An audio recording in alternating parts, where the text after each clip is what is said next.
Merry Christmas.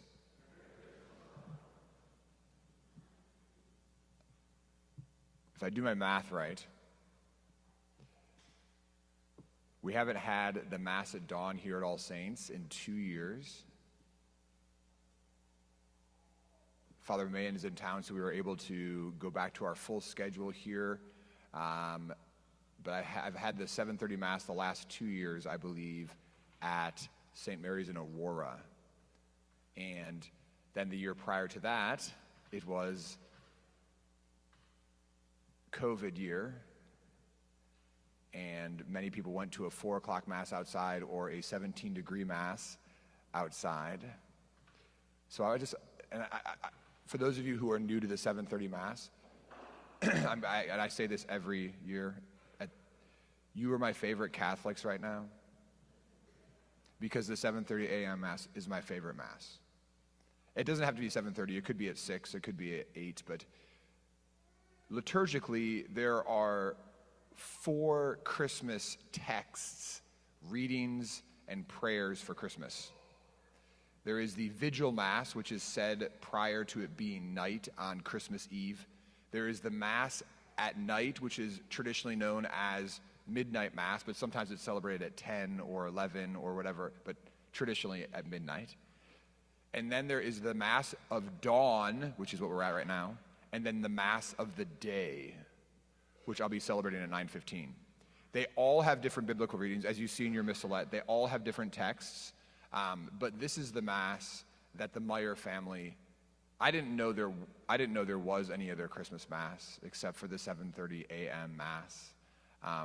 The Meyer children were not allowed to touch any presents or have any Christmas fun until we attended Mass. Then we were allowed to go home and enjoy all of the other things. But this was so. If there are any children right now that are suffering right now in their pew because you were like my parents, because your parents are like my parents, I just want to let you know that your parents are awesome, and they're the best parents in the whole entire world. And if your parents let you open up presents at 6 a.m. this morning, they're awesome too. But anyways, nonetheless, thank you for being here. Merry Christmas. It's awesome. Okay, besides wish you happy Christmas, I'd like to wish you something very interesting this morning. I'd like to wish you a very happy Octocentennial. You might be like, Father, what's an Octocentennial? That's fine, I'll tell you. We have a bicentennial, which is a 200-year anniversary. An octocentennial is the proper terminology for an 800-year anniversary. Today is the 800th anniversary of the man in this stained glass window right here on your right that's going to get brighter and brighter throughout this glorious Mass. This is St. Francis of Assisi. And 800 years ago, St. Francis depicted for the very first time in the history of Christianity a nativity scene. Prior to 1223, there had never been a nativity scene depicted. You might be like, wow, people weren't very creative apparently. But it's true. St. Francis of Assisi is the father of nativity scenes. He's also the father of the Stations of the Cross, by the way. And both of them are from his experiences of going on pilgrimage to the Holy Land. 3 years prior to his death, he died in 1226. He was living in a small Italian town, not Assisi. It was outside of Assisi, about 100 miles away from the city of Rome, in a town called Greccio. Everyone say Greccio. And now say it like an outrageous Italian. Greccio. Okay. He was living in Greccio, and the people there, like many people throughout the history of humanity, he saw them consumed with the world. He saw them depressed. He saw them hurting. He saw them longing for something more. And he wanted to have a way to help them realize that God is real, that God is truly a part of their lives, that in the midst of their own frustration and struggles and difficulties and trials and grief, that God is real, that God was born for them. So Francis had to go to Rome, and so he he walked the 100-mile journey to go and see the Pope. He was actually going to see the Pope to have the Franciscan order, which is now the largest religious congregation in the world, to have the rule or the way of life approved by the Pope. So that was his primary reason, but when he was there, when he met with the Pope, he asked the Pope for permission to do something which we believe possibly up to that point had never been done before. And that was, of course, to recreate Christmas. So he asked for the permission from the Pope, and the reason why he needed permission is because he was going to do things that were not normal. For example, he was going to have Mass. St. Francis was a deacon, not a priest. So he was going to have Mass by the local priest in Greccio celebrated in a cave, not in a church. He also was asking for Mass to be celebrated in the presence of animals. So Francis told the Pope his idea, and the Pope approved his idea. And so on Christmas night, St. Francis had told everybody in the town to come to this one particular cave. He had talked to local farmers, and they brought everything. They brought sheep, they brought cattle, they brought oxes, they brought asses. And he asked people, particular people in the town, to dress up as Mary and as Joseph, and as shepherds and as kings. And Francis, in the presence of all of Greccio, proclaimed to them that Christ was not born 2,000 years ago in history, but that he is born again for them, made new. As people saw Mary and Joseph and shepherds, and as they saw sheep, and as they saw an ox, and they saw hay, it was very obvious that there was something that was missing. There was not a carved or plaster image of the baby Jesus, and he did not ask any of the new mothers in Greccio to offer their child as an image of the baby Jesus. But what St. Francis did do is this. He constructed an altar, and he asked the parish priest to come and celebrate Mass. And he told everyone that night, the first night that this has ever taken place, he said, Jesus was not born 2,000 years ago in time. Jesus comes on our altar at every single Mass. And every time that you go to Mass, it is Bethlehem. And then Francis asked the parish priest to begin celebrating Mass, and because Francis was a deacon, he chanted the gospel beautifully. And then a miracle took place. It is said that after Francis knelt at the altar and received Holy Communion, that Francis himself had a vision.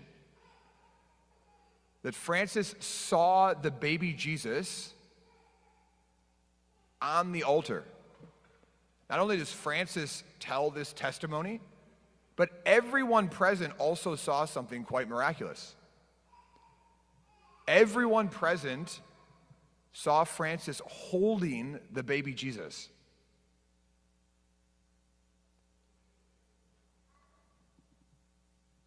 It was a miracle.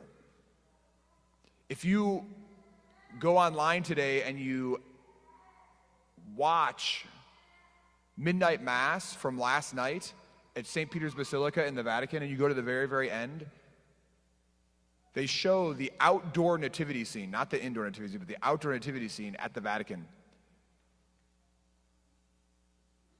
And there is a statue of St. Francis holding the baby Jesus. The baby Jesus, for this 800th anniversary, the Octocentennial, is not in the manger, and he's not in Mary's arms. He's being held by Francis because of the miracle. People knew they saw a miracle. People knew that something supernatural had happened. And so after the event, people wanting somehow to enter into it went up and started taking pieces of hay and straw, and they brought it to their homes. When livestock and animals would be sick on their farms, they would take the hay and they would touch it to the animals, and they would be cured instantaneously. Women who were infertile became fertile. Women who had difficult pregnancies brought forth beautiful, healthy children. Everyone knew something sacred had happened 800 years ago this Christmas. So that leads me to what happened this past Thursday. Many of you know that I normally go away with Father Hollowell during the third week of Advent, and that has been our custom for many, many years. However, because of us being assigned together, I went away and he stayed here. And we go to the Shrine of the Most Blessed Sacrament, which is in the Diocese of Birmingham, Alabama. And there is a group of Franciscans there. They are Poor Clare nuns, so they live a contemplative life. They live enclosed, so they never leave the monastery. And they have perpetual adoration there. And they have a house for priests to come on retreat there. And these Franciscan religious sisters that Father Hollowell and I have been visiting and going there and going to the retreat center for many, many years. Of course, we're looking for a way to celebrate the 800th anniversary of Francis's creation of the first nativity, which then brings me to another Italian word. Not Greccio, but cenacolo. There's a very pious religious sister in Italy that a few decades back founded a community called Cenacolo. The Cenacolo community is based off the Italian word for dinner, cena. And the community exists for rehabilitation for people that have been addicted to hardcore drugs. And this woman had this vision that the only way to really heal people is with and through Jesus Christ. So she said if people are addicted to drugs, then what they need is they need Jesus. So she created this rehabilitation program that is all focused on Jesus in the Eucharist. So the name of the community is called Cenacolo, Cena, and Cenacolo means a little dinner, and it actually is referring to the upper room. And so the community is based off of this principle. This community of recovering drug addicts will live together in an intense community, so they're never alone. They're never by themselves. And their basic principles are this. Every day, this community gathers for the celebration of Holy Mass. There's a priest that comes and celebrates Mass for them every day, and the intention of that Mass, often our Mass intention is for someone who died or someone who's in need. The Mass intention for their entire time in recovery, there is only one Mass intention in the community, and that is for their recovery. So they celebrate Mass as a community. Their intention, the Mass intention, is for them. They spend an hour in Eucharistic adoration every day, and the rest of their time is spent in intense, hard labor.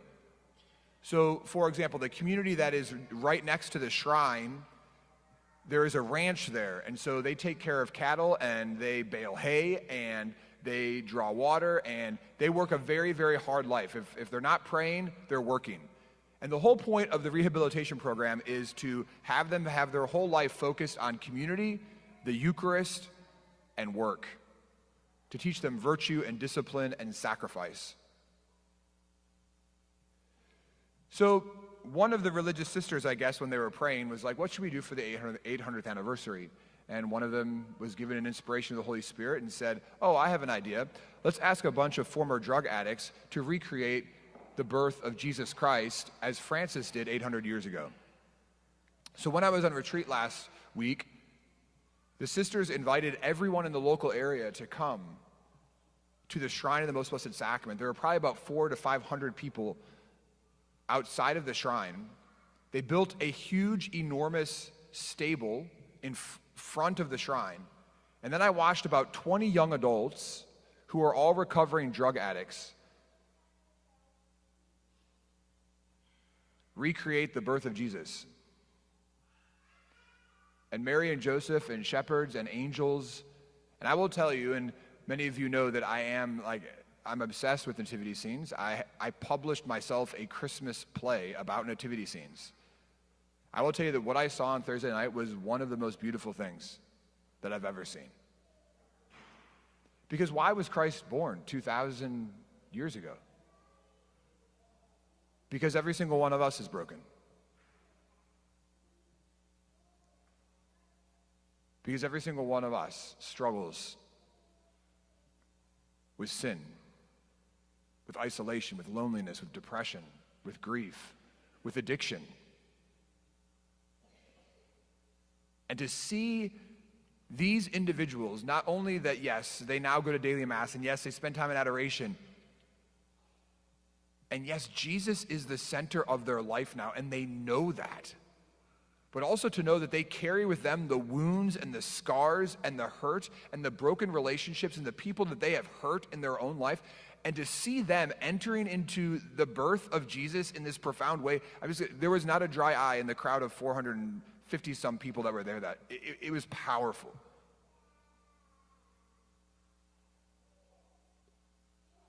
And they had an individual who was dressed up like St. Francis, and he told the story, and he just made it very clear. 800 years ago, there was no Christ child. And he said to everyone there in attendance, he said, Jesus is present right behind us in this church, and he's waiting for every single one of you as he waited for everybody in Bethlehem to come and adore him.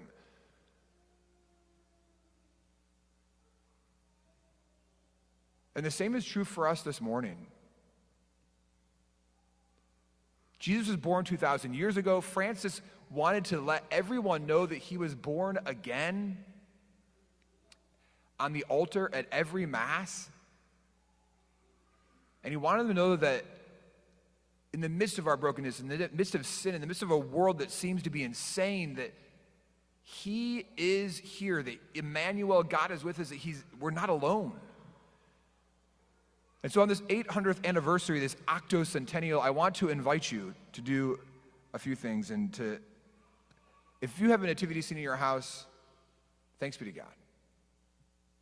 And I think in honor of the Octocentennial, you should keep it up all year round if you don't normally do that.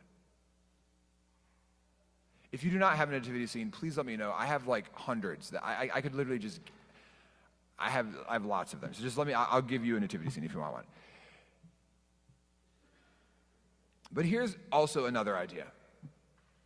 Maybe during this Octocentennial, you should take your baby Jesus and you should put him somewhere else. Because that's what Francis did 800 years ago. To intentionally make it clear that Jesus is born on the altars of every Catholic church every single day. And we are called to come and adore him. And we are called to realize that we're not alone. You'll notice that our baby Jesus is over here. He is not in our nativity scene. For 4 weeks of Advent, for the 4 Sundays of Advent, is the best way to put it, here at All Saints, we have been having Eucharistic adoration at the end of Holy Mass, as you know. And so on this Christmas morning, I have an empty monstrance. And I'm going to put it in our nativity scene as a tangible and visible reminder that Jesus is present in the Holy Eucharist, that he was born in a town of Bethlehem, meaning house of bread, to become the living bread that come down from heaven. He was laid in a manger to become our food, as he was laid in a feeding trough for animals, that he was laid on food, hay and wheat, to remind us that he is the bread that has come down from heaven. I want this empty monstrance to be a reminder of what happened 800 years ago by Francis. That we'll all recall that we are not alone in our brokenness, in our addiction, in our suffering, in our grief. Whatever you carry with you, that is why we come to Mass. That is why we have Christ's Mass this morning for you. Many of you also know that I'm a relic collector. And I will just say, what I saw on Thursday night is one of the most beautiful depictions of Christmas I've ever seen in my life. And I wished you could all have seen it. Because I stay at this retreat house, which is on the property of the enclosure of the sisters. At a certain point, the gates are shut and nobody is allowed into the shrine. And because of where the priest retreat center is, like, the priests are able to be on the property all throughout the night. And I have a tradition every single night after dinner around 8 o'clock. I go out and I do 2 walking rosaries on the property. And on Thursday night after the beautiful production, I was in the large square, the piazza in front of the shrine, and I was just moved. I was praying in front of the stable that they had built, and it was still up, and the manger was there, and I just started singing some Christmas songs, and I was crying, and I just felt very, very compelled. I was like, 800 years ago, the hay from that manger in Greccio, it cured people. Babies were alive. One baby in our world can become a generation and generation and generation of children, of families, and of life. And so as I was kneeling there praying, I was like, well, why not again? So I entered into the stable and I started picking up pieces of hay. And so I'm also going to be putting into our nativity scene, into all the nativity scenes in Dearborn County, a piece of hay from the nativity scene that I saw portrayed by individuals recovering from drug addiction. And miracles happen because of faith. And so I ask of you to pray radically